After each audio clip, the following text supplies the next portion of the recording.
Welcome back to the Backslider Diaries. We're three ex-Pentecostal preachers' kids talking about what we went through and how the hell we're getting through it. I'm T, I'm Lance. and we're shy of Jay today in more ways than one, but Jay is out this week. Her little guy had heart surgery, and we're happy to say he is doing great. No prayers required. He's come home from the hospital and it is all good. But today, Lance and I are going to be talking about the role of masculinity and what's expected of men in the evangelical culture. And we had two parallel experiences. There you go. Yeah. Yeah. So there's the straight perspective, and then there will be the gay perspective. Yeah, I don't know. My dad, my home life, my dad was very chill, very laid back. It's not like I grew up with someone that ogled women or Right. you know what I mean? Because we were very religious, and so you kept all of that to yourself. So there was no overt toxic masculinity that I could tell. The toxic part came from, and we've talked about it before. Here, Jay has talked about the whole umbrella thing, right? It's God, and then the wife, God, husband, wife, children, in order to be the spiritual leader. So all of that was very much hammered into my head. But in terms of maybe what you would think watching television, I didn't grow up with that masculine environment of ogling women and looking at girls, or that expectation that did not occur. So I think we've talked about it before. My dad's taste in music, country music. I think I did not so much. You're not supposed to lust after women, but I definitely, it may not have been out loud, but I knew it was going on. You know what I mean? yeah, Um, and my dad, I don't know if I want to say this. you can take it out later.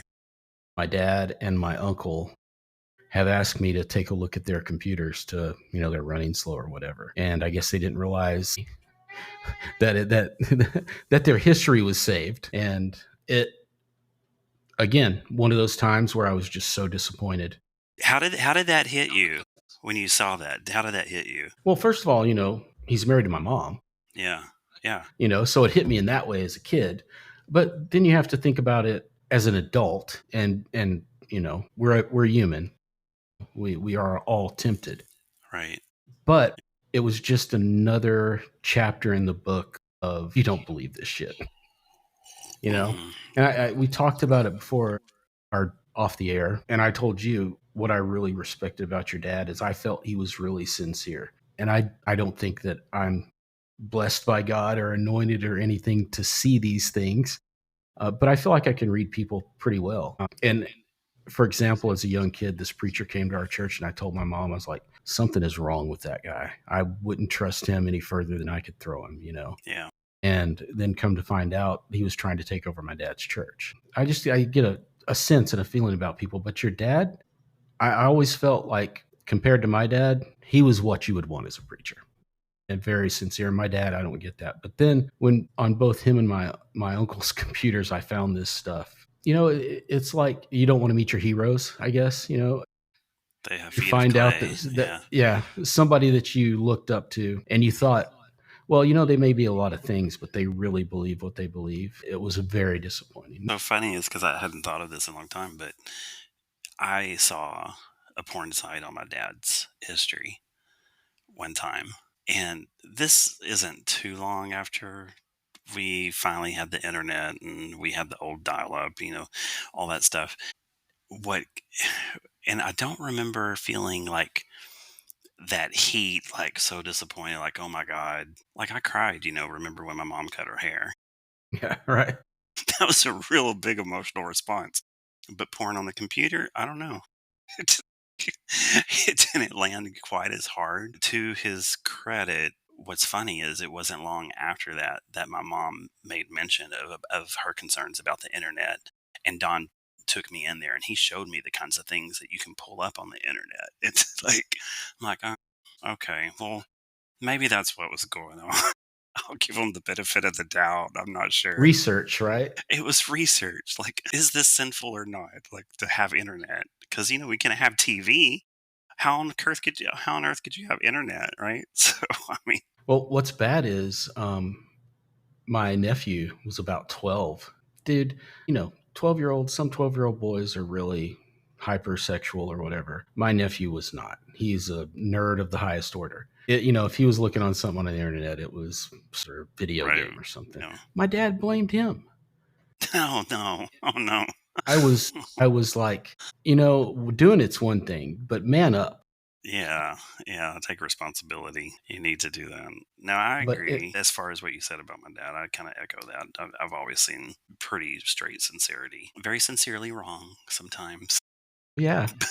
but there is sincerity. I do agree with that. Yeah, I have not I subscribe to a theory that's kind of how Christianity started, was Yeah, sincerely wrong.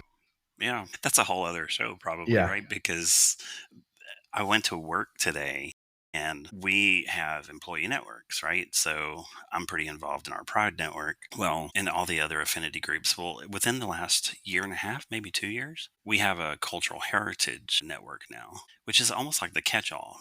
It really kind of celebrates all the religious holidays and stuff, which I'm down for. Like, celebrate everything across the board: Christianity, all the religions. So I like that. I like being educated in other cultures. But today it posted that this month was Christian History Month. So I didn't know that July had that there was a Christian History Month devoted to that in July. So I heard about now, that the first time this year also. really? Okay. Yep. So maybe it's a new thing then, because I don't remember hearing about it before. But if I start digging into the history of Christianity, I can't imagine finding too many positive things throughout all of time. But we'll see. I intend to pull some stuff up and highlight it, and we'll see how that goes over on social media. Yeah. You you can you can make a lot of people mad on Yeah. social media real Yeah. easy. You're missing out, dude. Come on. No. No, I may get on LinkedIn, that's about it. That's very professional of you. Yes. Yeah. No. Too many people get in trouble on social media, and sometimes I tend to drink and post, and that's not a good idea. Yeah. So much fun. So tell me this: what does masculinity? Because I fought the urge to like even look up the formal definition, but I decided I wasn't going to do that. I was just going to talk about what my ideas were, and I'm just curious about maybe what your ideas were if you were to put words to it. Well, what my ideas are now and what they are growing up, two Right. totally different things. Masculinity was the man goes out, and I'm just going to put this in really basic terms. He goes out, he hunts, he takes care of things outside the house. He comes home, he sits down, his wife brings him a glass of tea, has his dinner on the table, all the misogynistic things. But when my wife and I first met and we were in college, she came over and visited, and she noticed how my dad treated my mom, which to me, just normal. He had some other guest over or something, and he was just ordering my mom around like he always did. And my wife kind of looked at me and, if that's the way you're going to be, this isn't going to work. I'm like, no, that's not how I am. I think in a weird way, the way my dad acted was an example for me to be the opposite. And maybe I'm just a little jerk or something, but if somebody tells me to do something, I'm doing the opposite. I just don't, not that I don't like to be told what to do, but if I know something stupid, I don't like to be told to do that, and I'll do the Well, opposite. maybe you don't like to be controlled. Yeah. So that's Well, I was controlled all growing up, so no, I exactly, don't. exactly. That makes sense to me. That tracks. But for an example of that, my wife and my son are out of the state right now for the school year. My son wants to finish his senior year with the guys he grew up with, and we moved out of state. So he and my wife have moved back and have a small apartment, and it's great. They're happy. They're acting like they're going to college together. So Oh no, that's an awesome deal though. Because I mean, tips. I mean, to be able to go back and do that, that's very cool that y'all can do that for him. and he was so depressed here. Hmm. He went from my happy-go-lucky little dude to just sitting in his room all day crying, and that's not him at all. And I'm like, you know what? I'm not gonna. I don't care how much it costs. I'll work 3 jobs if I have to, That's pay for awesome. them to live there because it's expensive there. But yeah, they're there. So anyway, I am in charge of my daughter, and she's 14. and the house and the bills and all that good stuff. And I was thinking about it. There's no way in hell my dad could do what I'm doing right now. Today, for example, I did the dishes, I weeded the garden, I went to the grocery store, I did some laundry. I can count a handful of times I saw my dad do something like that. And I think that he felt that that was women's work. Even to pay the bills was my mom's job. To make dinner usually was my mom's job. So I feel like I've evolved and I've grown from what my dad is, which I think is what we all should do, is get better than your parents. But to him, if he saw a man doing that, I've heard him say it before, that he's a sissy. He's not a real man. And I don't feel like you were talking about the umbrella of protection, and that the man has to dominate every aspect of life. Whether he believes God's telling him or not, he's telling everybody what he the way he wants it to be. And in my house, it's not like that. It's usually my wife's telling me how she wants it to be, and I disagree, and then I realize, oh, she's right. Crap. Now, but we're a democracy, we're your partners, and I really like that term, partner. Marriage, that seems to indicate that it's a male dominated by the male. I mean, the wife takes the name, right? But if you're Right. somebody's partner, that has a whole different meaning to it. And I try to look at it like that. And I know my dad thought he and my mom were partners because, well, for one, she played the music he preached. So they had that whole business partnership going. But you're not a partner when you're putting all the shit jobs on somebody else. I am. I mean, very similar. I mean, I think part of it is our generation. Kind of what you were describing is the Leave It to Beaver household, right? Where the man comes home after work and the wife has dinner ready. I mean, so there's a generational thing, and I feel like it's our generation at least, where I think our parents was probably more a single income household for the most part. And then our generation is where everything moved to dual income in order to have kids and do all the things really and give our kids the life that we want to give them really takes two incomes depending on where you live. And when you live in areas that I live in, you do feel this pressure to keep up with everybody, right? Yeah, I mean, for sure. and I do hate that sometimes. If I could rebel against something, that would be it. So there is just that tradition. But I will tell you, I grew up very domestic. For whatever reason, this is the part that I would feel bad about sometimes because all of my chores were domestic chores. I had to polish and vacuum and sweep and, house chores. And for some reason, I never did things outside for the most part. There were some exceptions to that. I think probably the worst I ever felt was when, and I can't remember how old I was, but I heard my dad tell my grandfather that, well, because my grandfather wanted me to come help unload hay. And my dad was like, no, I just want to get it done. That would take us too long, so, Wow.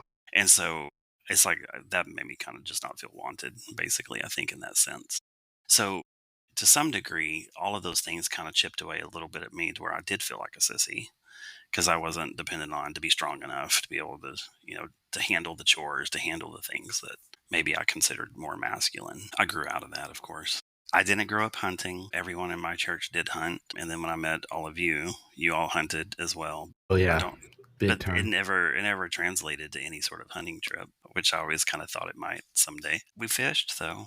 We went fishing a lot. I don't know. I was more concerned as I got older about my mannerisms more than anything. And that's where going into my teens, my late teens, even as much as early 20s, I became very aware of how I sounded when I spoke, whether or not I used my hands, because all of those really translated to some sort of feminine quality that I didn't want. My ideas of masculinity were hardworking, strong, not usually very emotional, and really kind of came out in terms of macho mannerisms. And that was my ideas. What I got from my dad, because he was so addicted to pain pills and stuff, it wasn't a lot. It was mainly superficial things. And you brought up hunting.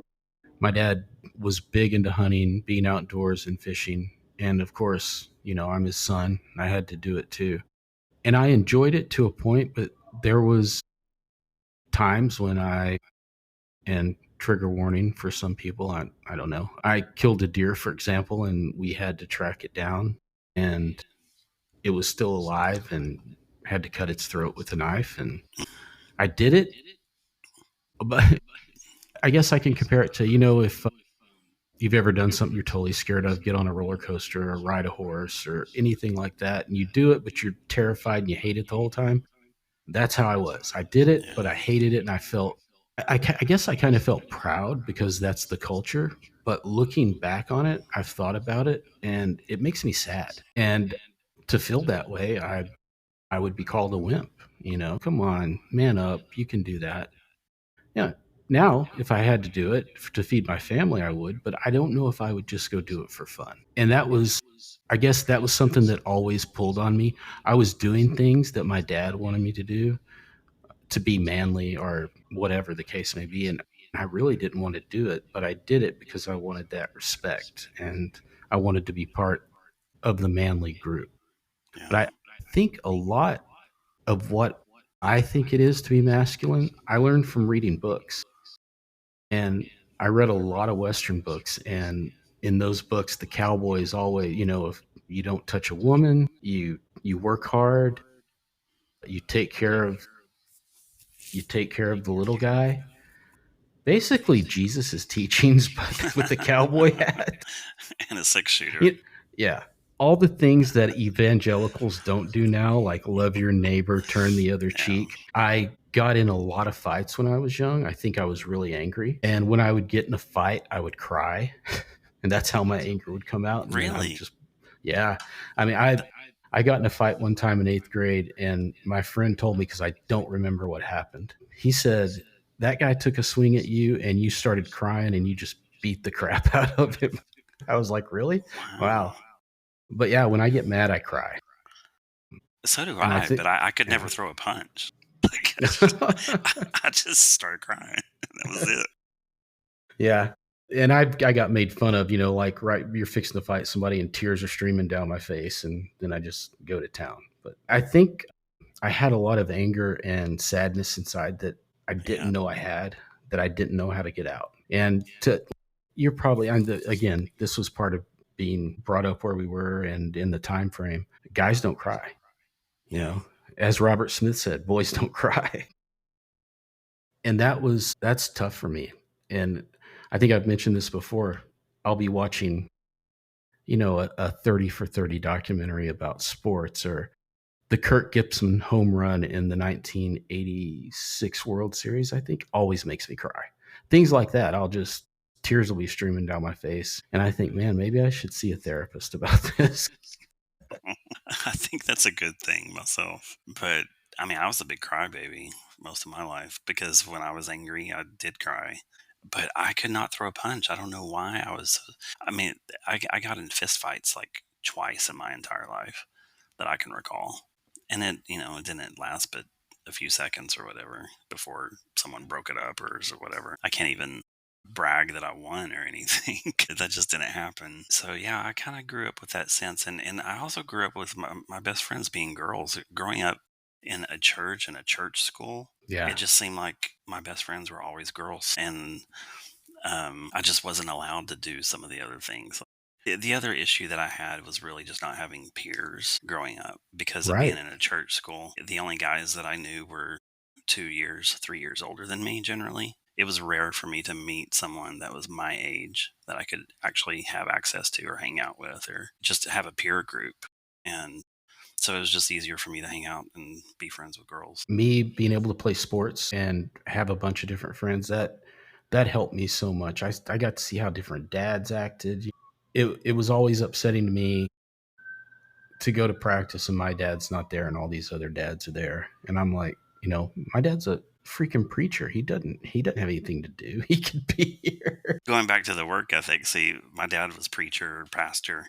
He was also principal of our school that we had because the church school. He also built fences on the side, and we also had about 40 cows that we raised. Oh So wow. by the time you did all those things, he was pretty just busy all the time. No wonder he wanted to get the hay done. He had other He stuff was to do. he was tired. Do you know I asked him about somewhere I did talk about that. I should have probably said this earlier. But I did mention that to him, that really kind of hurt my feelings, basically. And he kind of backtracked a little bit. And this is the part that basically his dad worked him very hard. He made him get up early, outside. They gardened, they worked for the farm. And so he just had to do a lot of hard work growing up. And there was a part of my dad that just didn't want me to have that same experience. You know how you overcorrect for your kids? Oh Like, I yeah, for grew up sure. this way and I really don't want my children to have that same experience. So I'm going to swing kind of hard the other direction. So he basically said that was his intent, and he was just saying something to my grandfather for my grandfather to shut up or something. So I'm like, okay, well, I can appreciate that. Thank you. But, I can do a few things too. Did you feel like there was pressure on you? And I did for sure, because my every single man in my family is in the ministry in one way or the other. Either a preacher, my grandpa was a missionary in Jamaica, my cousins are both preachers, my uncles are in the music ministry. So I've been told this. I was told that I'm anointed. I was told there's a story my parents tell. I went with my dad's mentor. You know him, but I think you did. Maybe not. We've I talked knew about I him. knew of him. The I guy they never. wanted to raise from the dead. Yeah. Right. Yeah. Um, and he told my parents that he had taken me to the grocery store or something, and that there was a dust devil. And I told him, "Did you see that?" And he goes, "Yeah." And evidently, I saw an angel in the dust devil. I think I was just saying, "Hey, there's a dust devil." And Are you talking about he, the actual vacuum cleaner thing? That's a. no, a dust devil. You know, Oh, it's like a little tornado. Like, oh no. you've I never called seen one of it like a those? whirlwind. Just a Yeah, whirlwind yeah, thing. yeah. We called it a dust devil. No, not a vacuum. There's an angel in the vacuum cleaner. I'm thinking of the dirt devil, the A little dirt vacuum. devil. I was trying to figure out, like, how would you see an angel? I wasn't Yeah. sure. Or look at that No, sinful vacuum cleaner. it sucks, you know. I like it. That's awesome. But now looking back on that, I know how my dad and his ilk would twist the truth to their benefit. Yeah. And I could totally see him twisting that, where I'm just a kid and go, "Hey, look, there's a dust devil," or, "Look at that." And he extrapolated it to, he saw an angel, he's anointed, he's the next in line. And that pressure on me, and like I said before, you tell me I'm going to do something and no, I don't want to do that. I wanted to be a sportscaster. I wanted to be the next Brent Musburger, Yeah. you know? And after listening to my voice on this podcast, I do not have the voice for it. I hate my voice. But that pressure on me, and I always felt like you have those looks from people in the congregation, like he's the next one. And Jay has mentioned this, that I was the golden boy, which I did not feel like that. I think I feel some guilt from that too, that I was the firstborn, I was the first grandkid. I'm a boy, you know, and I feel like she got a lot of the short end of the stick because of that. None of it is my fault, obviously, but I still feel bad about it. Right. Yeah. Yeah. No, I was lucky. I did not feel the pressure. And as part of that, I know was intentional by my dad. He told me once, he says, if I discourage you from ever wanting to preach and God really calls you, then anything I say or won't impact it.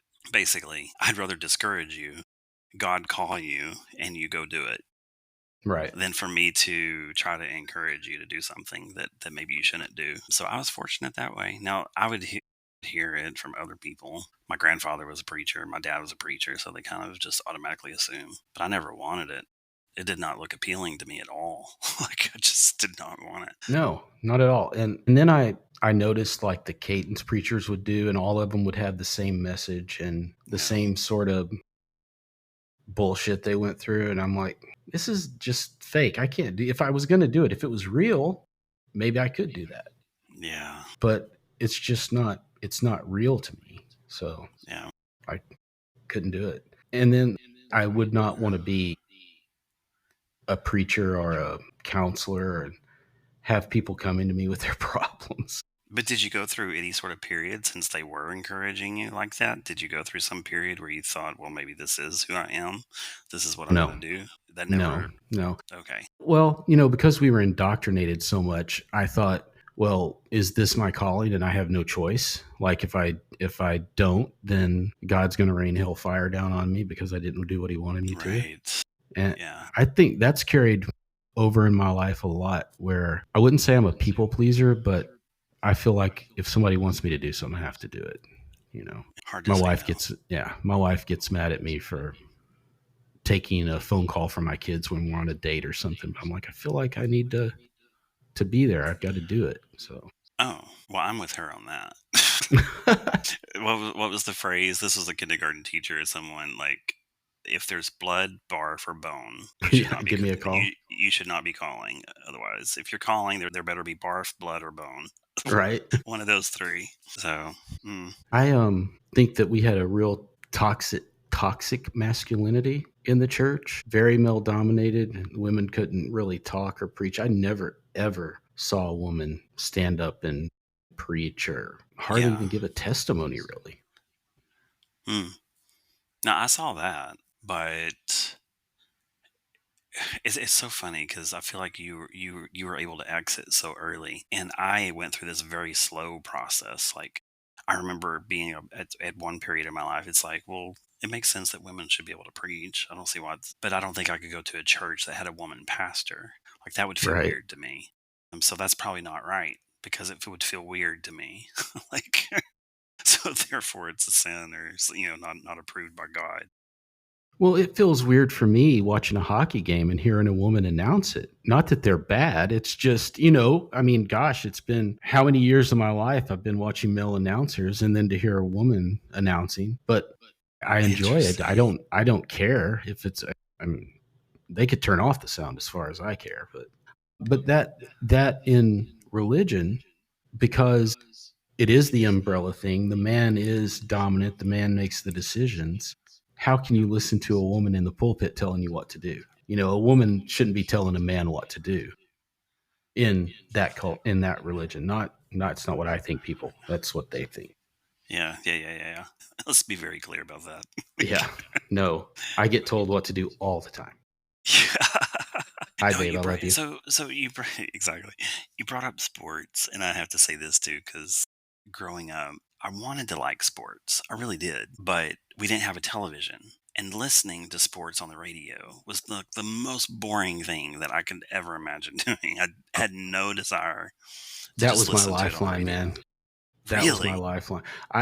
I sat in church and I would have my headphone under my jacket and I would stick it up to my ear and I would listen to Brad Sham call the Cowboys games. I can listen to baseball on the radio. But I think it was for me, and I think you had a different experience. You really embraced Christianity at that time, Yeah. For me, it was my escape of not having to think about the last service that my dad taught about Revelations or the book of Daniel and all these prophecies in the end times because that terrified me. And anything I could do to escape, I would do it. And playing sports too, you put yourself out there, you imagine yourself on the pitcher's mound or, throwing the pass or whatever. I do think playing sports would probably have appreciated it more for me, but since I didn't have that either to rely on, it just was just a blank slate. But fast forward to my 40s coming out, I thought, okay, so here I am. I'm gay. I'm going to look for someone to spend the rest of my life with. Did not imagine that I would land with my gay husband who loves sports. I thought for sure that that would not be in my future, but I always tell Superman. him. I always tell him he's exactly. I always tell him he's hashtag sports gay. That's always my little hashtag sports gay because he has season tickets to the football game. Like loves WNBA completely. Um, Huge basketball fan. That's probably his biggest love. The only thing he really doesn't like is hockey. That's really the only thing that. And I enjoy live sports. I mean, so I'm down for attending games, but no, we have our nights now where he watches sports, and I don't feel like I'm any less masculine for not wanting to watch necessarily. I'll go do something else. I know a ton of straight guys that don't watch sports. So I don't think that some people just don't like it. And the older I've gotten, the more I've thought, well, that's kind of silly me getting this upset over guys in leotards chasing a ball, Because I mean, Cowboys lost on Sunday. My whole week was ruined. I was really into it. And maybe it's one of those things where I replaced something I was missing with sports, get really involved in that. And that, I think that too is because I understand it. I like it. I like to talk about it. That was kind of my thing that I could get into, that was away from church, was away from hunting. And my dad, liked sports and watched sports, but he was never really into it. We never really had that bond over it that I think we could have had, you know? I think and I think you guys went with us to one baseball game or something, or a football Oh, it was game. my first. I was so Yeah. uncomfortable. I didn't know what to do. People were doing the wave, and I felt like I'd sin if I stood up and raised my Yeah. Raise hands, your and hands. and, Yeah. and God wasn't involved. Like that seems very sacrilegious. I can't do that. So I sat like a bump on a log with my parents while all of you Right. kind of got into it and had a good old time. Yeah, that's weird. I never felt like that. Now, I kind of felt like, I think I remember feeling like there is a line because you're not supposed to worship idols or false Right. gods. So I think I remember feeling that, like, and one player in particular on the Rangers, Ruben Sierra. I don't know why that pops into my mind, but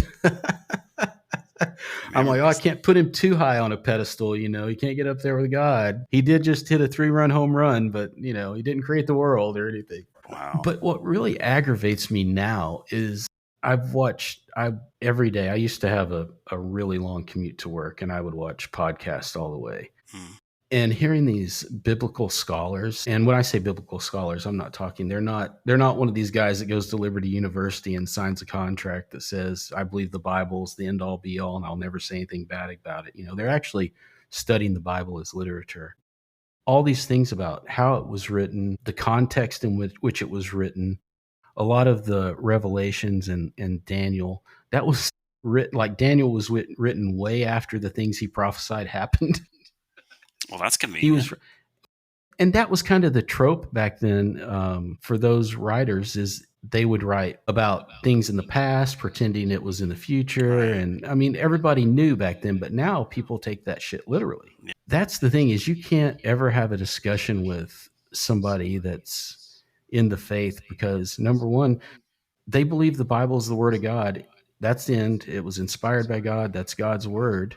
So you just can't have a conversation after that, Right. because they don't have an open mind about anything. It's been so bred into you not to have an open mind and not to question God, Hmm. because then you'll be a blasphemer, and there's no coming back from that, right? Yeah. I mean, what can you say? God told you dot dot dot. Okay. Yeah. Well, Yeah. I got nothing to contribute here. Yeah. And you can't talk to them. They're playing, you're playing Uno, and they got, a whole deck of reverse cards. God, yes, Oh, yes, God works in mysterious ways, or God's invisible. And just like, okay, look, why can't you just look at this with a open mind and take the evidence that is right in front of your face? yeah. Yeah, it's Well, aggravating. because it's about feels, and I just want to feel and kind of write the narrative so that it feels right for me. Um, Right. so And it critical fits thinking, in this little box. yeah, critical thinking goes out the window. Like I can't ask any sort of critical thinking questions because it all falls apart. And if it all falls apart, then what do I have? And then all this fear shows up. Because believe me, I was there. I Right. did all that, right? I was so afraid that the things that I was reading, the things I was questioning, was me being deceived. And we've talked about that. But so I don't want to go down that trail too far, but I do know that that's a big fear, at least when I talk about my dad. If what you say is true, then he's afraid that everything that he's believed in will fall apart. That's a big thing to expect of someone to get over. Yeah, The you know the older you are, it's even harder. because your one life you've wasted with something that is bullshit, and that's that. Even if you know that at some point, you're not going to admit it. Most people just won't Yeah, admit that. which I hope I can look back and find some of the good part. Like we talk about music being a good part, and other aspects, but Yeah, I try to think it's hard about to the see good sometimes. parts, but I, you know, my favorite parts were the music. I loved to play music. I love playing tag after church. Tag, yeah, Yeah. playing outside Uh, after church, that was yeah. fun. I loved going out to eat after church. Yeah, That's about all I can think of right now. And I hated getting up and going. It seemed like on Wednesday or Thursday nights, we kind of changed it sometimes, but every time I was outside and I was playing with my friends and something really cool was happening, like something that normally didn't happen, right? Like the whole neighborhood was there and we got a game of hide and seek or tag together. I would get called in and have to go to church. And man, I'm like, we've already been to church like 5 times this week, man. Come on. Missed all the fun. Yeah, that's It is a generational thing. Like, but before my grandfather passed, like we did take some time just to talk with him about his life, and we got a video camera and recorded some things. And so, for whatever reason, this stuck in my head. First of all, he only went to sixth grade. That's as far as he went in terms of any education. And then on top of that, so I just asked him, like, well, what kind of toys did you have? He's like, toys? What did you play with? He's like, well, I remember when I was little, I had like this wagon wheel, and we would roll that around back and forth, So his life experience was not necessarily full of play at all. My dad, a little more play. Me, maybe a little bit more than my dad. Lord, right now, my kids, they have like these wonderful summers, right. trips, fishing trips, and like, football camp, like all these Video things going games. on, Yeah. right? Video games, like, oh my God. I can't imagine what their kids are going to have Right. if this trend continues on. But just going back to what you said about the bond with your son, I do hate that sometimes because my son is really into football and I don't really have a lot to contribute to that. So I am lucky in the sense that my husband is more of Right. a sports ball gay and can Well, your kind of son fill doesn't, in. he doesn't care if you play football or like football. He just wants you to be there for him and support Oh, him, sure. That much. Of course, I'm very proud to go and Yeah. watch his occasional play as he Right. runs off the sideline to do like a total of 5 minutes total. Yep.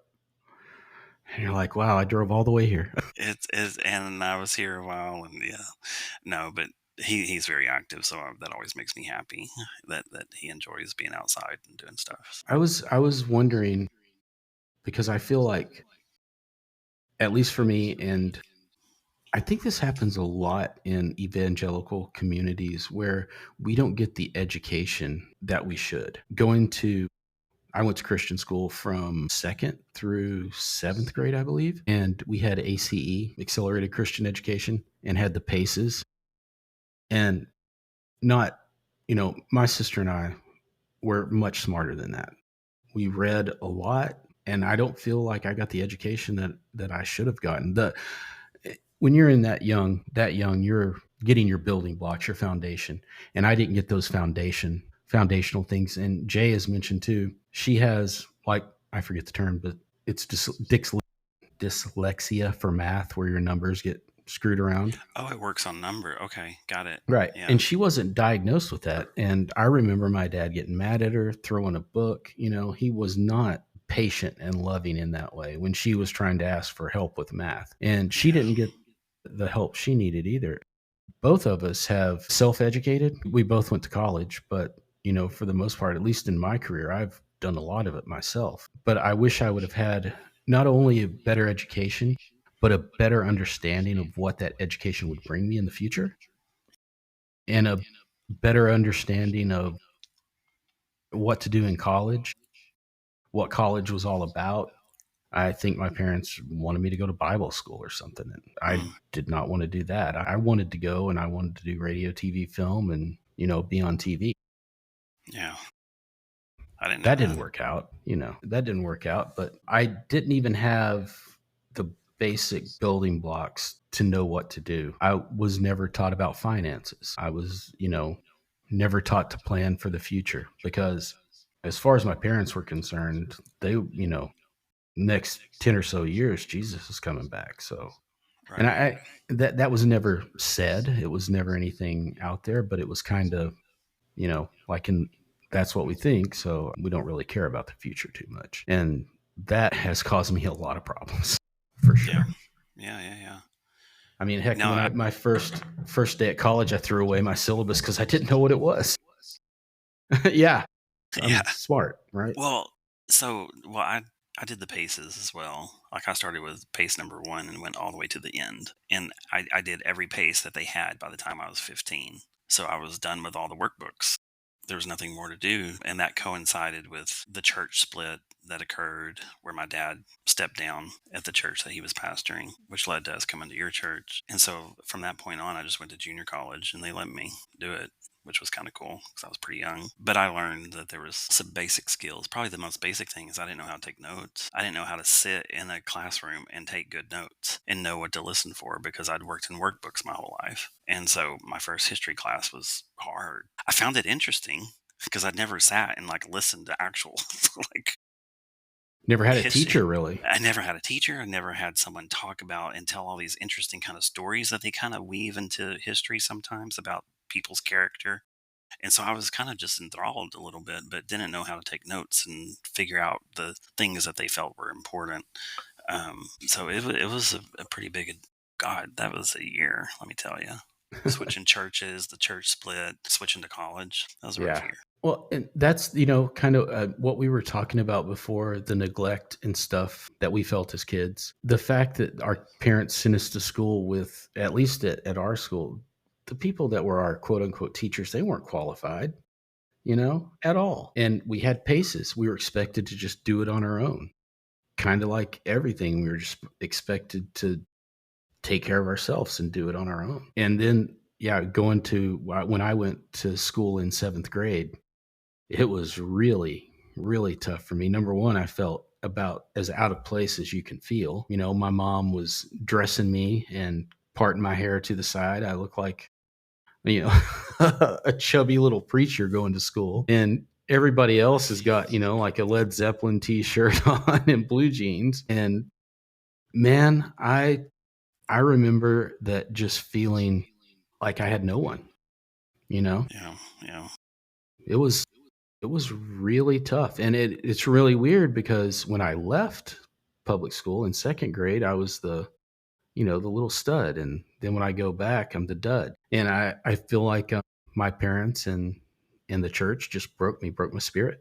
Well, kind of flash forwarding a little bit, I was thinking about how things are, and you talked about it earlier about how in your relationship, your partners. It's funny because in the gay world, I mean, that's the only way we could have a significant other is to refer to them as our partner. But we also learn that we can also make marriage kind of be what we want, and it doesn't necessarily have to be a heteronormative marriage. It's not like we have to conform to some idea of who's masculine, who's feminine.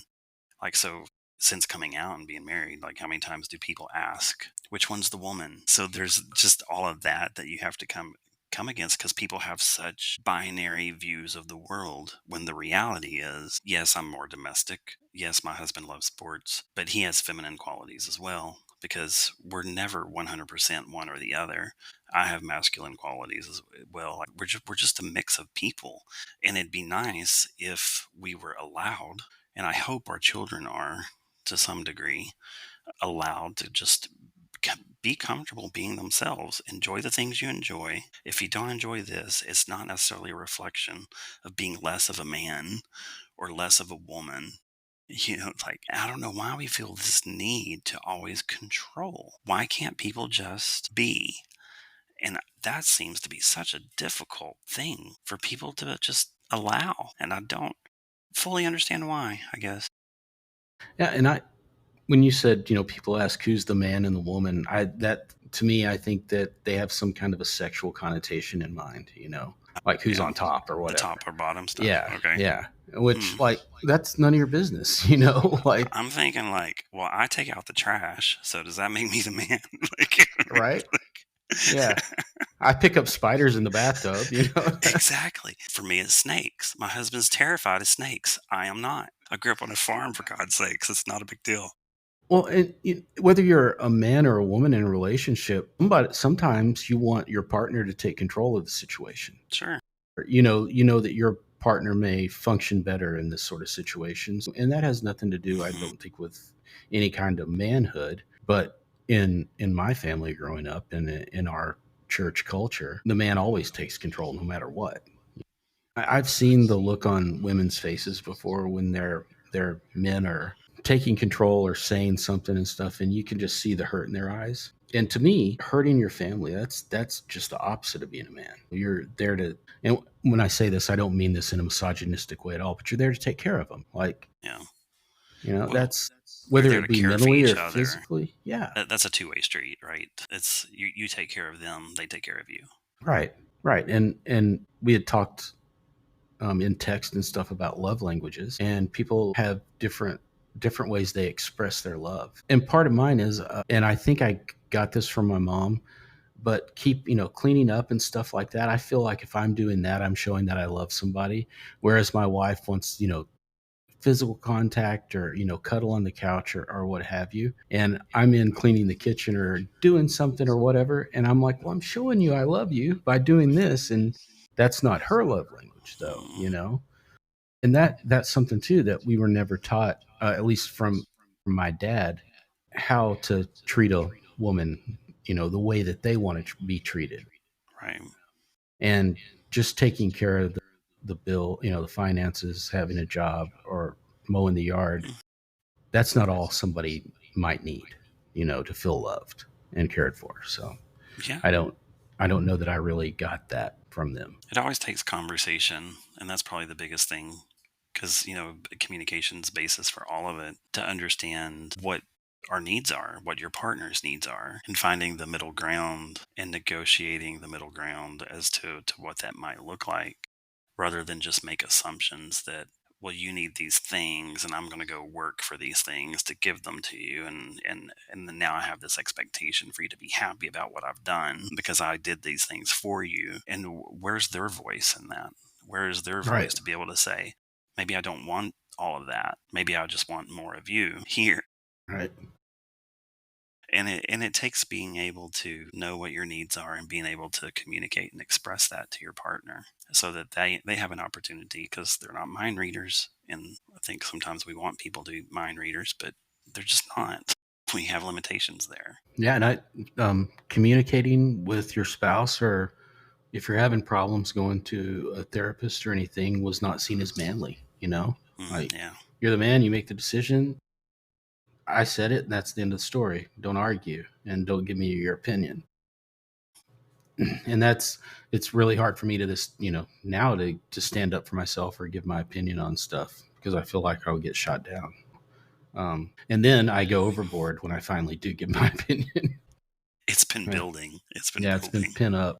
Yeah, and then it just explodes like a shaken Coke, I guess. Yep. But I will say this too, like my previous marriage, my ex-wife grew up Pentecostal as well, so she kind of conformed to that idea of being more subservient. And so I did feel a lot of pressure to always take control of certain things and be the final decision maker. So I guess I enjoyed both the privilege of that as well as maybe some of the stress of it as well. Right. It's all Yeah, on you. yeah. Jay and I have talked about something else, and the era that our dads grew up in was, Vietnam was going on. And my dad didn't go to Vietnam. A lot of his friends did and died. And I wonder if he has any guilt about that, that he went to Bible school and became a preacher. My grandfather was in World War II. My great uncle was in World War II. And my dad never did that. And I wonder in some way if he tried to make up for stuff with some of the things he did. He kind of went overboard because he didn't go there with all his friends. He didn't sacrifice himself. So I've wondered about that. Yeah, I don't know. That would make sense. It's interesting again with the pockets because in my tradition, the elders that I knew would go to jail before they went to war, before they would go to the military. Wow. We were very anti killing, basically. Like, I'm not going to be in any situation where I kill because that's, not what Christians do. And so I knew people that were imprisoned because they refused to go into the military. I guess Wow. World War II is the one I'm thinking of specifically. No, my family and culture was just the opposite. It's God, country, and whatever else. Football. Well, that came later. It did not exist in my life growing up. We were a church that was very anti-military. That has shifted. Everything has kind of gotten swept into this political landscape now with the people The that I know. maggots. The maggots. I like this. I haven't heard that. That's I'm good. surprised somebody hadn't come up with it yet. Yeah, The that's maggots. what I call them, maggots. That's fantastic. I love it. Okay. Yeah, just feasting on the rotting flesh of America. Boy, you can just go the whole mile with that, man. Go the Let's distance. hashtag get that trending. Yes, yes, yes, yes. I like it. Hmm. Yeah, that's and that we've talked about that before. Everything that my I thought my dad was against, and now he's not. And now I'm seeing with this Epstein stuff, Christians are doing backflips to say it's okay. Kind of like the same way if you listen to an apologist and the way they do backflips to make the Bible work the way they want it to, and the word salad that they use. It's comical if it wasn't so sad. People just the hypocrisy, and that's part of that culture too. You just get so used to the hypocrisy and the cognitive dissonance that you're easily swept up into things like this and the multi-marketing pyramid schemes. You're in a cult, so you're already brainwashed and your mind's easy to control, and that's what uh, the maggots have done. They've been controlled by the main maggot. I cannot fucking believe it, dude. I always thought my parents were a lot smarter than this. I thought America was a lot smarter than this. And they have been suckered by the biggest con man in history. Well, the second. But it's amazing. I'm befuddled every day. It makes me so sad. I'm so disappointed in our country. That's why I try to focus on entertainment news, I think, more than Yeah. politics at this point. It is scary. There is so much of it that really terrifies me sometimes when it comes to the level of power and the need to maintain that power, so much so that you will start redistricting and draw lines a certain way in order to manipulate Gerrymandering. Yeah. votes. And it just seems like, ooh, that seems kind of easy to do when you're the only folks in town running things. Like that's a scary thing for me. I don't even know what to do with that. And there's such hatred cloaked in this mask of Christianity. Everything that if you read the Beatitudes and Jesus's parable on the Mount, all that, everything he was against. Yeah, no, My parents have become so racist, and maybe they were before, and I just didn't notice it because, it's how we were brought up. How can you call yourself, somebody that loves people and loves everybody when you don't? Just because you, they couldn't pick how they were born any more than you could pick how you were born.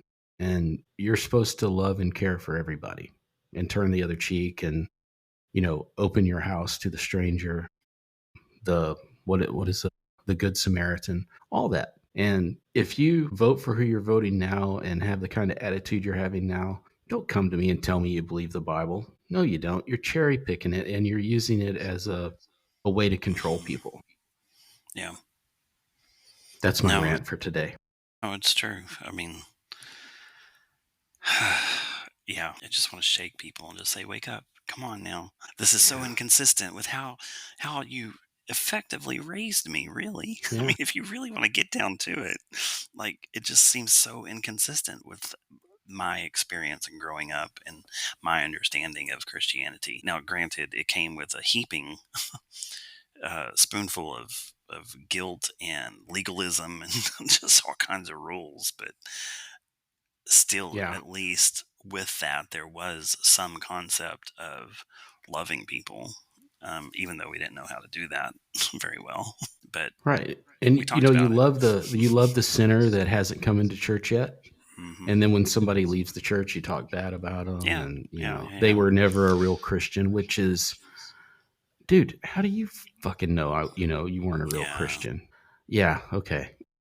Yeah, yeah. Okay. See, that's where it starts to feel icky.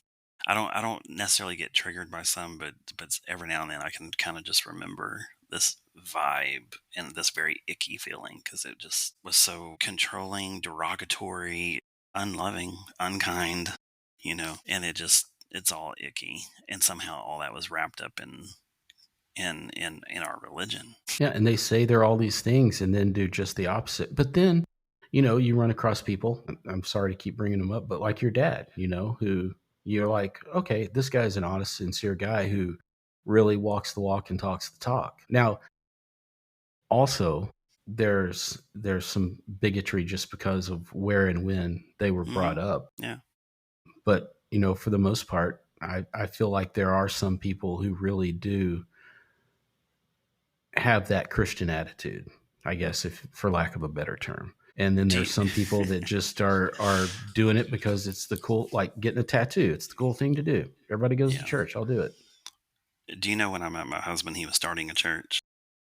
Oh, really? No, not at all. So is he deconstructed or is He's deconstructed as well, but okay? Because that would be a tough nut to crack there. I mean, well, he wanted to start a church, and that was around the same time that he came out, so there was already that against him.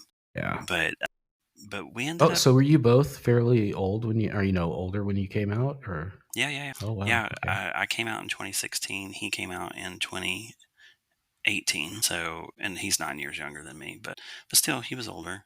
You definitely, and I'm gonna use a sports term. You outkicked your coverage there. I'm gonna have to Google that now. Damn it! I don't know if you can find that anywhere, Outkicked your but coverage. like my wife, much better looking than me. Like Okay, I'm married up. Yes. yeah, Okay, married up. I'm She's married up. smarter, better looking, all those things. Yes, Like outkicked my coverage there for sure. without question. That is absolutely true. No, I mean, Jay shared a picture with you guys at Comic Con, and I was like, "Who's that superhero?" Lance is standing next yeah, to. exactly, exactly. He is a unicorn in every sort of way.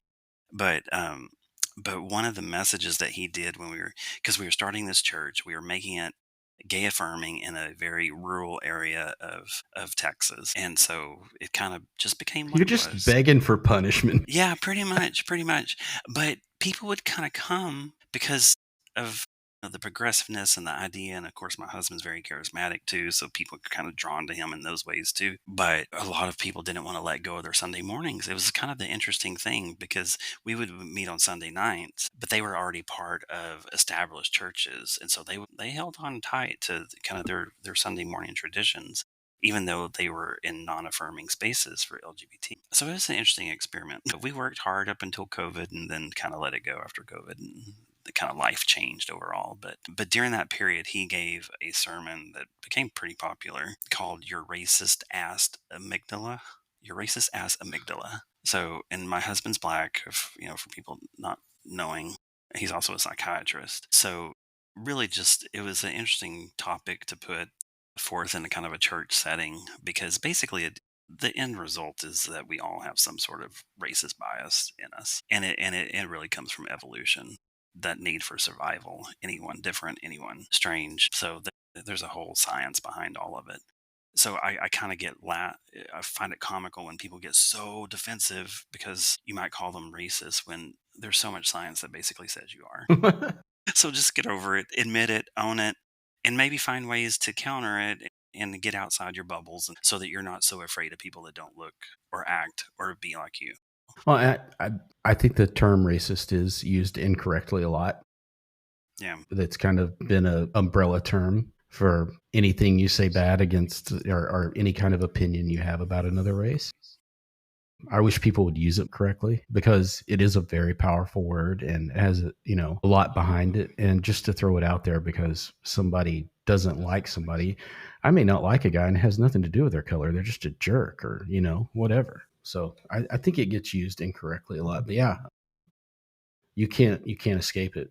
People are racist, and I had a job recently, and I don't know if the guy knew I was from Texas or why he thought he could be so open with me, you know. But I'm just like, man, how do you not offend someone who's being offensive? Does that make sense? Because don't want to say I'm timid. I usually don't want to come out and call somebody under the rug for something. Like dog can whip a skunk, but it ain't worth the smell. I just don't want to have to deal with it basically. But also, like, then you feel like, well, I should be standing up and saying something and say, hey, look, dude, you're being a dumbass. I'm not like that. Because we've all established that we're all avoidant. we know Yeah. we know we have to contend with that. And Yeah. it does Because I have there's no in between. It's either don't say anything or get in a fight, you know? cry and swing. Yeah.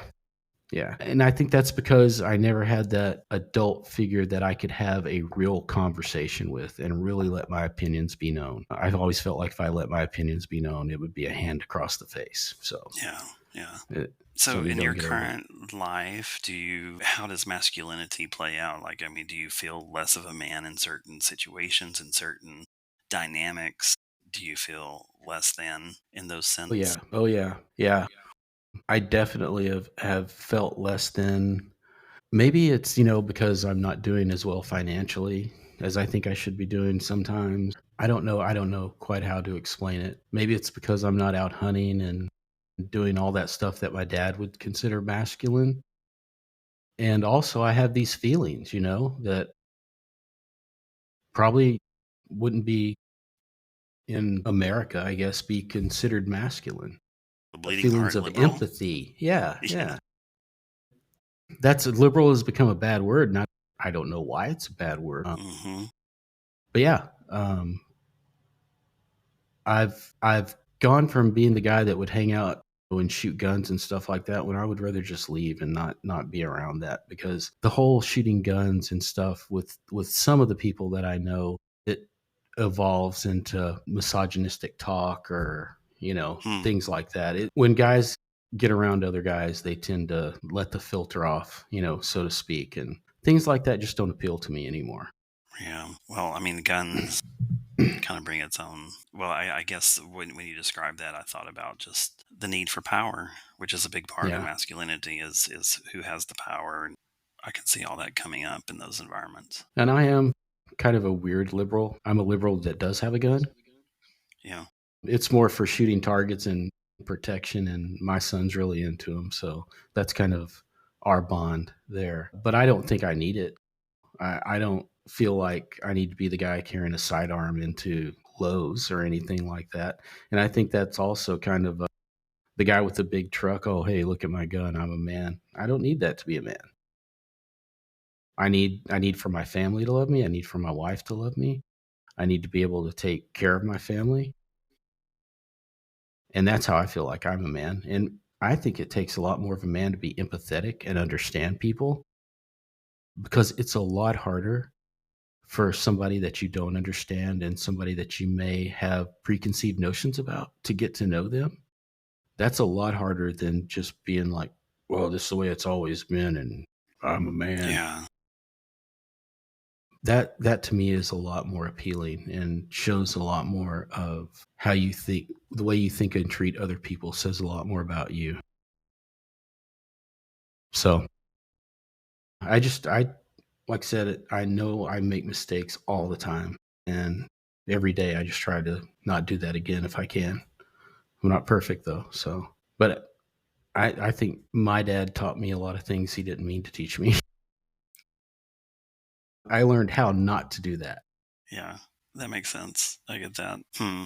There's one story that came to mind too, and I don't know when it did. I consistently always feel less than, but for now, it's not. It didn't take the form of masculinity versus femininity. It's more about being strong or soft or too sensitive, or so it kind of falls in that same vein. Because I do feel like I'm always too sensitive, and what I have learned is that I don't like to feel weak. I don't like to feel like other people see me as weak. And most recently, I feel like I've tied that to the abuse that my uncle did when I was 15, because I feel like he saw me as weak, and that led to me being, hurt sexually. So I feel like that stuck with me. Like, I don't really want that, because if people see me as weak, then that I could be hurt now, and I don't want to feel that vulnerable. So that, I don't know, kind of is the form that it takes, not necessarily the masculinity part, but Yeah, I think now thinking back to what you ask, I do feel less masculine when confronted with things. I tend to turtle, mm, like find a way out of it, find a way to avoid the conflict. And that makes me feel less masculine. yeah, Not standing up for things as much as I feel like I should, in a way that's productive, not in a way that I would do it usually where I just blow up and go off. And that's not productive. I wish I was able to articulate myself better in those type of situations. I've walked away, several times from situations like that, feeling like, man, you didn't step up there. You weren't you didn't fit that masculinity profile there. You should have done something. And that makes me feel like less of a man for sure. There's been times when my wife's like, well, why didn't you stand up for me there? I was like, well, number one, I thought you had it. I don't need to take care of you. But yeah, I wish I would have done that. And it's hard for me. And I hate to use this word because it makes me sound less masculine, but I'm scared, and you're afraid to admit you're scared. That's a tough thing to do. No, we Guys aren't supposed to be scared. Yeah. Oof. But Lord, that was all we heard. Fear our whole lives. Yeah. We're brought up on fear. Yeah. I wouldn't know what it means to not feel afraid. That's a very foreign concept. I couldn't spend the night with people the whole night. I'd have my parents come get me. I would sneak out and Really? get their phone and they'd come get me at 3 a.m. Wow. I was just terrified that the rapture was going to come yeah. Oh, It sucks growing up with that fear on you all the time. It's just awful. I was. Go ahead. No, that just, I think again to having a little 8-year-old T sitting on the bench in church, and while the book of Revelation's being taught, and your eyes are as big as saucers, and you're just like, holy shit, this Yeah. is real. This is really going to happen. My parents are saying this is going to happen, and just indoctrinating them with that fear. The fact that we could even break away from that's amazing. Yeah. That in Yeah, and I of just itself can't took imagine strength, doing that. by the way. Yeah, I can't imagine doing that to my kids. Like I mentioned before, you wouldn't sit your kids down in front of Friday the 13th and just play it on a loop for them when they're a little Right. kid. Why do you do that crap at church to them? Yeah.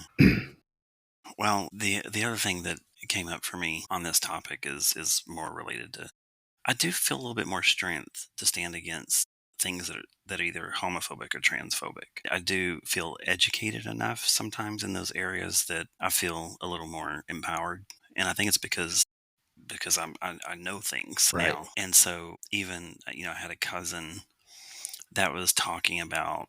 I'm going to get this wrong. I'm going to paraphrase a little bit because I can't get the exact, but basically they were looking outside and saw some girls that were swimming and in swimsuits or something, and his son had binoculars or something, which is, this is sounding creepy the more I talk about it. But basically his son was looking at the girls through his binoculars, and my cousin's response was, I never was so proud. Yeah. Yeah. Like Yeah. there's like this, oh, you like girls, and I'm really proud about that. That's, Right. good, my macho son kind of thing. And I'm like, and this is after I came out, right? So I'm like, dude, why would you say that? Like, why would you be proud because he's straight? Would you not be proud if he was gay? Like, so I was able to kind of ask those questions, and he had to backtrack a little bit. Well, because I don't want them to be gay. That's a hard life. Okay. But proud isn't the right word there. What you're describing is that you should be relieved, maybe, that they're not going to have Yeah. a hard life. Like, proud Right. is not the right word. Or maybe it is the right word, and we're not being honest. You're proud your son's a peeping Tom? Okay. Right, exactly. That's why I don't remember the specific scenario, so I probably made it more creepy than maybe it was. At least I hope I did. Like, I don't remember the No, specifics. I've heard guys say that like the same kind of thing. Like, oh yeah, look at my son, he's checking out the cheerleaders. Or actually, Yeah. I saw a short on YouTube today, and underneath it said it was like a little boy watching Transformers, and the caption was like, "Look at him sit up when Megan Fox comes." That is a way for people to say, "Hey, my kid's not gay." It is. It really is. And I mean, I don't think there's a way around it. That's kind of homophobic. Like, you're Yeah. scared that your kids are going to be gay. Yeah. Well, and I've heard a lot of people say, I don't want my sons to be gay, but if my daughter's gay, yeah, I really don't want her with a guy. So that would be a lot better. I don't want I feel like some that's creepy nasty too. old guy coming over and being all over my daughter. But if she had a girlfriend, that wouldn't be as bad. Well, what you said a minute ago, though, about how you feel a lot more comfortable talking about gay and trans issues because you're so familiar with it. I'm not the same way with gay and trans, but if there's something that I'm 100%, that but I have to be 100% right. Definitely, stand up. But in the back of my mind, for other things that maybe I don't feel 100% about, I will not, which I it's not only that I don't feel 100% about, but it's also in certain situations where I just have that fear that I don't want to speak up because something might physically, and I think that's in the back of my mind, that something might physically happen to me. Interesting. So, You and know, also I don't want to get yelled at. yeah, I don't like that either. Like, I don't like to be on display, and so that's something new that I've been trying to unpack to understand why I don't like to be on display. And I don't know if it's because the thing that it reminds me of sometimes is being called out in church. Like, Hmm. God has a word for you. Come up here, and I want to tell you something. I hate that feeling. Like, I was always terrified of being called out. Like, what? Okay, yes, I masturbate. Like, okay, what is it that God has shown you? Because honestly, back then, that was the thing that I was certain that God was telling everybody that I was doing. Jeez. And I was so ashamed. But that feeling, and that would happen so many times, right? In the way that we grew up. Like, I don't know how often it happened to you, since it was because my dad never did that. Like, my dad never worked in that way. It was always visiting preachers or other preachers that were always doing it to me. Yeah, no, my dad never called me out in church or anything like that. I wasn't really worried about that. Usually, too, because as soon as I got done playing, I ran back to the nursery and hung out with the babies, so I didn't have to listen to that. But he would say that God told him something. He did find out that I was dipping Copenhagen when I was about 13 or 14, something like that. And he made me go to the store and buy, because I just had, finished off a can, and he made me go buy a can and eat it with a spoon. Did I you got throw up, so I sick. assume? Dude, I was sick for at least a day. And I think it has something to do with stomach issues I have today, because I'm sure eating Lung. Copenhagen is not good for you. Wow. Um, but for a while there, I really thought that God had told him that I was doing it. I had black shit in my teeth. That's how he knew it wasn't God. But as Jay and I had talked before, he would show up at parties we were at out of nowhere, where how in the hell does he know we're, at a hotel somewhere? How does he know where we're at? Or we're out It in the wasn't your boondocks. cell phone. We know No. that. Well, and I know it wasn't God either, but that's what I was more, yeah, I was worried about my dad. I wasn't worried about him bringing it up in church. I was worried about him, Yeah. like God telling him something about me, and like I think I mentioned before, even though I really didn't believe it at the time when I was in my 20s and 30s, I would call my dad and in a roundabout way try to get his thoughts on what God thought was going to happen. Yeah. Just because you're so indoctrinated in that You shit. are. It's a superstition, really. It's like going to a tarot reader. It's a good word for it. Yeah. So it's just you have that superstition built into you, and then that fear of hell, which I've been looking a lot into that too lately, and that's something that was just totally made up and the apocalyptic doctrine that was taught back then. It was all kind of the thing they did. So the fact that that was held over our head and that fear was instilled in us and it's all bullshit just makes me so angry. I don't know that I can ever get over that with them. It'd be like the movie The Village. Have you seen that? It's been a long time, but yes. Yeah. Where Where they're basically they told their cut off kids from the there's world. monsters Yeah. outside, so they went, yeah, Right. and that's Christianity in a nutshell. You're taught all these It's monsters. true.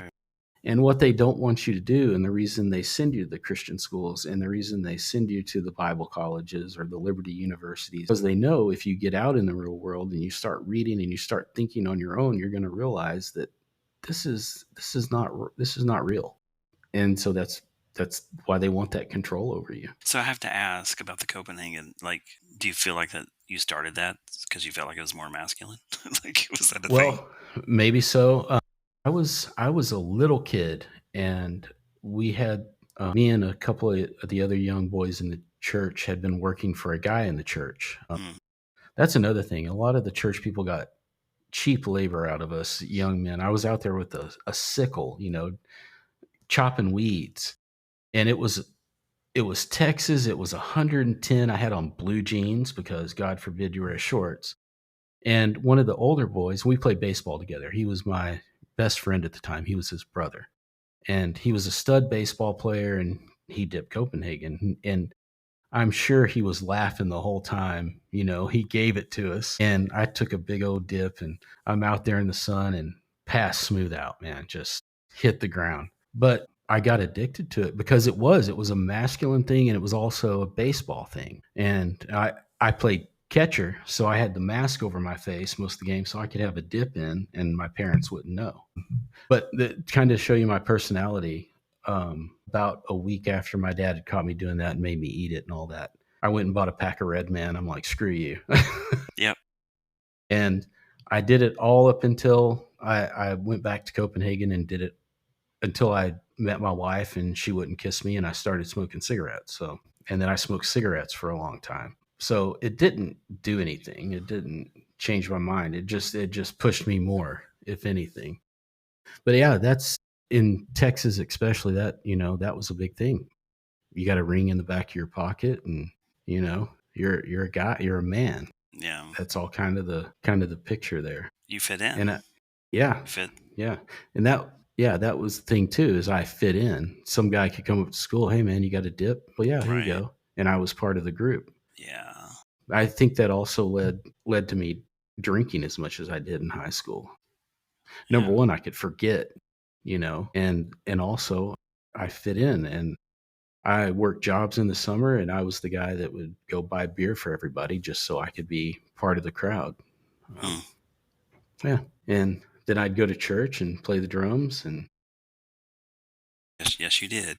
there were so many times I would leave the parking lot and jump in my truck, throw a dip in, reach under my seat, and grab my little Altoids tin with a joint in it and fire it up on the way out of the parking lot.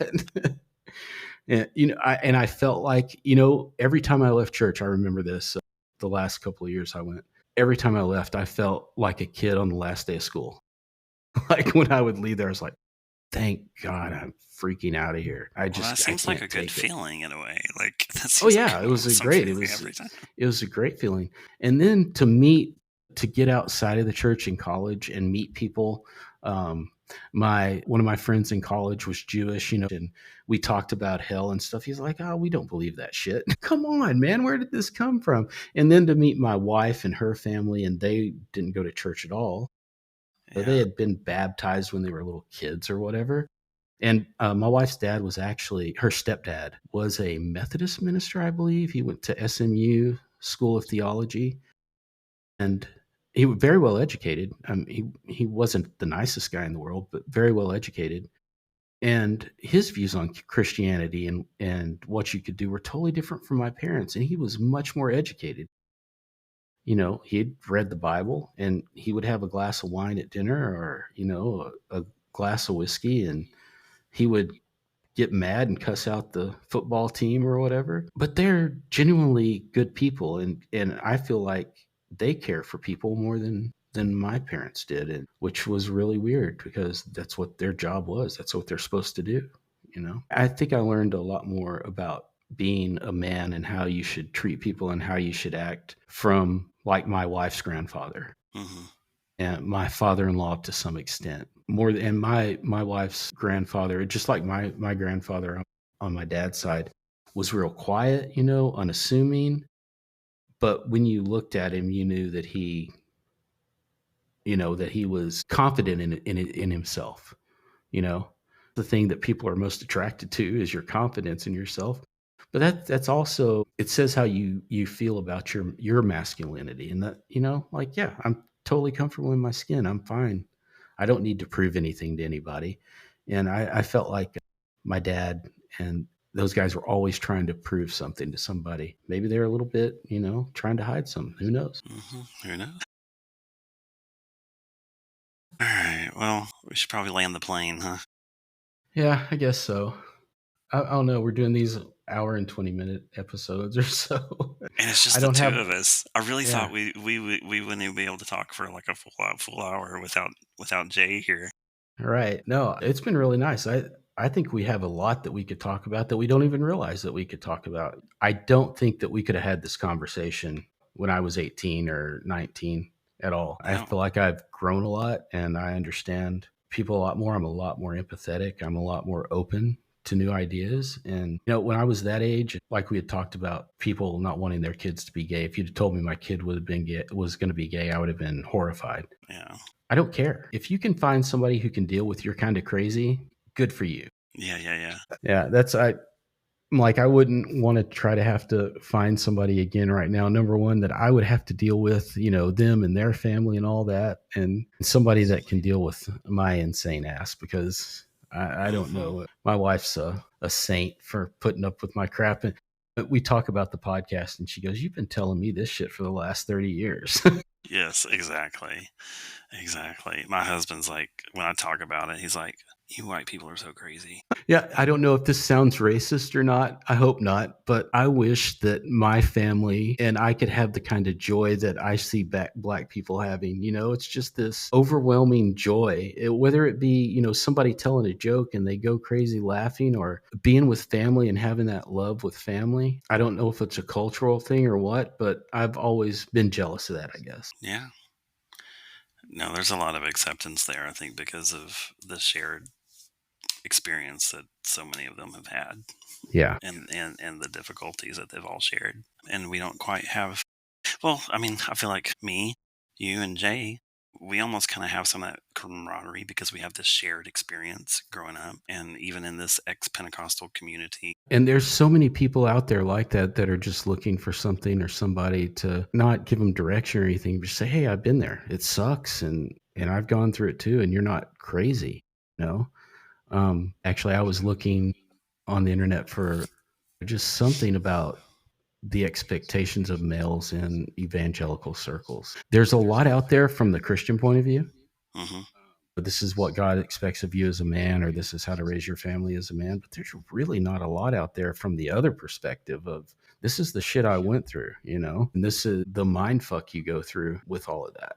And how I don't think, I know my parents didn't realize how this would just affect me the rest of my life. I hope not the rest of my life, but it has. Every day, I think of it in some way or the other, or I'm affected by it, or I have to kind of, shake my head and like, no, you don't think like that. So I mean, it sounds like you've grown a lot, but from what you said, I mean, anyone with our experience being able to show empathy, love, kindness, and really grow and know how to love people. I mean, those are some pretty big achievements because I feel like we were kind of stunted in growing in those areas. I kind of envy you and Jay in a way, the fact that you guys were so into it, because I remember being a little kid and just crying that, God, why did I have to be born into this family? Like, why could I not just born into somebody who didn't believe? Why couldn't I have been born in Germany or something and I didn't have to listen to this shit? I would rather not have heard that all my life and then find out, oh, you're going to hell? Oh, okay. You know what I mean? Like, I remember saying that as a kid, and my parents and my sister all have really dark hair, and I was blonde Yeah. up until like ninth grade. I shaved my head, it came back brown, but I always felt like an outsider in that regard too. Like, you look at pictures I can show you a picture when I was a little kid. You'd be like, they adopted that kid. So, and I always was like, man, maybe someday I'll find out I was adopted and I can get out of this crazy place. I just never felt like I fit in. It's really strange. I don't know why. I just never felt like I fit in at all. It's like the emperor has no clothes. I'm the little girl standing on the road going, what the hell is going on here? Yeah. I mean, I feel like there's some genetic predisposition we have sometimes to certain things, and you were just not predispositioned to accept a lot of bullshit. So there you go. Yeah. Yeah. Well, next week, Jay, maybe next week, I don't know. We'll be back and we'll figure out something to talk about. I'm sure we'll find something. Yeah. I don't know. I'd like to talk about music though, in the role that Yeah. plays. I heard a guy, what is that band? You guys had mentioned it, Hawk something. It's a Christian band. I forget. The guy deconstructed though, and the other day he was talking about people coming up to the altar after church. What's it called? What's it called at the end of the The sermon? altar And call? altar call, yeah, yeah. Yeah. And he said he would start playing the guitar.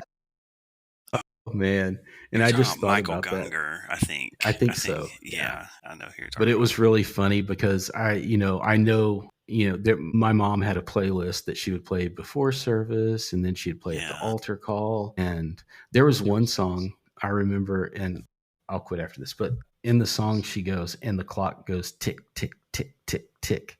And on my hi hat, I would go tick, tick, tick, tick, tick. Yeah, like playing the clock. And now thinking back on that, that is such a, you're just so messing with people's heads. Clock's ticking down. Hell's coming, buddy. You better pray. that's interesting. I don't actually remember that song. I feel like that would make an impression on me, but yeah, yeah, I can see that. The other thing that you may have experienced that was my dad was never a traveling minister, but I think Well, yours was, right? they Like y'all they traveled were quite a when I bit. was real little. Okay. In fact, I was born, even though my parents lived in Texas, I was born in Illinois. And so I always got crap for that too. You're not a real Texan. I was like, I was there 2 weeks, dude. What? But yeah, no, they traveled when I was young, but they did also, because mom worked for American Airlines, they got to fly for free. And so they would go and travel and go to these different churches. But yeah, evidently I've been to like New York and all these places that I have no clue about. Yeah, they Because used to do I that. feel like that altar call period Hmm. is almost important when you're an evangelist traveling, But yeah. because like they're always expecting that you're like bringing people to the altar. Well, We yeah. just didn't have that gear because my dad never traveled to other places and Hmm. kind of felt that pressure, I think. And it's what different. And if you watch have you seen the documentary No. Marjo? Dude, you have to watch that.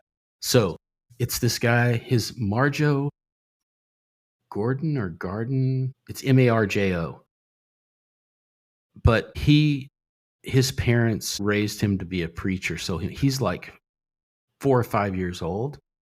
He was ordained a minister, and he married people, and he would give these sermons, and he has that same cadence. But the documentary is of him as like a 30-year-old, and he's going to churches, he's doing the whole revival thing, and he's telling the documentary crew how this is bullshit, and how he's doing all this stuff, and how he's manipulating all these people. He's telling them, like, now when you go in there, don't don't go outside and smoke, don't even have your cigarettes on you, like telling him all these things to do. And then, like, at the end of the night, he's sitting on the bed counting his money, and he's doing the altar call and telling them, come up here and give your money, and God will bless you. And him and the one of the old preachers are sitting back laughing as they're counting money, and I'm like, all these things, people don't see this, and they're like, oh, well, that's just one person. No, that's pretty much all of them. Like I said, there's a few good ones out there sprinkled around, but for the most part, it's a big con. And it's really sad. And when you got those blinders on, you just can't see it. And that's the thing about being a man, is you're supposed to, the umbrella thing, take care of your family and all that. And I also have a theory too. Sorry. I've thought about this. How many men would not go to church if it wasn't for their wife or, their spouse? Yeah. That's probably why most Christian men are so mad, because they're missing football. I knew a ton of guys that came into the church because of a girl, and then when they broke up, they left. I've had that theory for a long time. That if it wasn't for their spouse, most guys probably wouldn't go to church. I could be totally wrong on that and just talking out of my ass, but I think in certain time periods, I think that was true. I don't know. Thinking about the evangelical world these days, I feel like they've specifically targeted men in some regard. well, and it's the cool thing to do, in a lot of circles, especially in the South. Everybody goes to church, and then you go to the mega church, and that's cool because the preacher's cool, and you get Starbucks and all that bullshit. But are you really going for what you say you're going for? Are you just going for community and to keep your wife happy, and to be part of the club? I don't knock that so much these days because honestly, I do think it is. I think church has been the basis for community in our Oh yeah, society, for sure. especially in the South, and I feel like that's something we need. It's something I miss, and I hate having to find new ways to do it. It just sucks. But you're right. The South versus the North. This occurred to me the other day in something else you said. But in the North, it's been explained to me that if you ask someone what church they go to, which is very common in the South, but in the North, if you ask what church they go to, you might as well be asking, so how much money you make? Yeah. It's just it doesn't land the same depending on where you're at, and that analogy always kind of cracks me up. It's like, so now when people ask, "Where do you go to church?" I'm thinking, you don't need to know how much money I make. I've been asked that a couple of times, and I just said I go to the church of the NFL, but I Yeah. only go during the fall. So or I say I went to church enough from 0 to 18 that I never ever need to go again. So I got it Yeah. covered. That's where my head has been. It's like, I feel like I've done plenty of the church, paid my dues there. And you know what? When I feel like I've mastered everything I've been taught up to this point, maybe I'll go back for more. So, you said the sense of community that you have in a church, but the thing is I didn't like those people. I didn't want to, you know what I mean? I did like some of the things we would have. Like one of the things I thought was fun when we had a tent revival, like the night before, we would have a smoker out there and all the guys would hang out there and cook out and spend the night. We had a Christmas tree lot. The young kids would spend the night at the Christmas tree lot to make sure nobody stole trees. I don't know Yeah. what the hell a 12-year-old would have done, but so, yeah, the community aspect of those things and my peers, I miss that. And I've actually looked around. There's a bunch of atheist meet and greets where you can go do things. Yeah. But yeah, it's not the same. And I like, man, there should be like an atheist church. I don't know, where you can just go and hang out and talk. There are But yeah, some. I've definitely. studied this actually. I have studied this. We'll have to talk about that sometime. But yeah. Yeah, I definitely. It's also kind of like when you leave high school or college, you don't have that community anymore. So you just got to grow up and move on. And instead of going to church every Sunday, go paddleboarding with your family or, go walk your dogs and enjoy nature and love the universe. Start a podcast. Start a podcast. Yeah, exactly. All right. Well, I think we've gone 2 hours. That's pretty good. That is pretty good. Let's I'm see if I impressed with can this. edit it down a little bit. All right. Well, we will see you guys next week. I wish I had some really cool parting words. Jay usually does all that. But The like and the share, and remember to subscribe and all the things that I don't know how to say. Yeah. Like, subscribe, share, follow us on all the social media platforms. Forums? Did I say it right? Yeah. And we will see you next week. A good one. TTFN. Bye.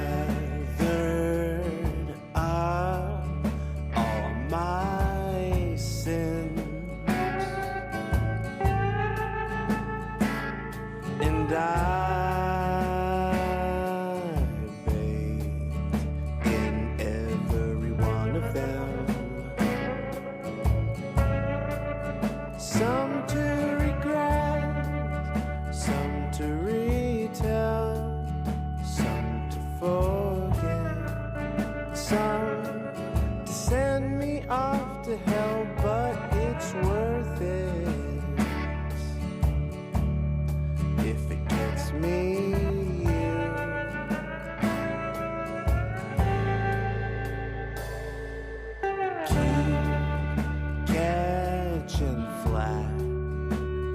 having faith, just a sign.